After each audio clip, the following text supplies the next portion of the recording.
At saka yung press, walang lisensya yan. Yan ang negosyo. Mag-printing press ka na, hindi ka kailangan humingi ng permit kahit kanino man. Ganon kahalaga itong konstitusyon na ito. Huwag ninyo itong bitawan. Magkalit-salit na ang buhay. Sabihin ninyo, kung hindi tayo pwedeng mag-intindihan dito, patayan. Wala tayong problema. Ganon talaga ang buhay.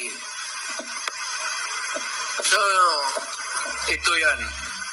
Ngayon, I'd like to move on to something else. Maliit lang itong istorya ko. Like and share, guys. Now, once upon a time, may nagtanggol sa taong bayan.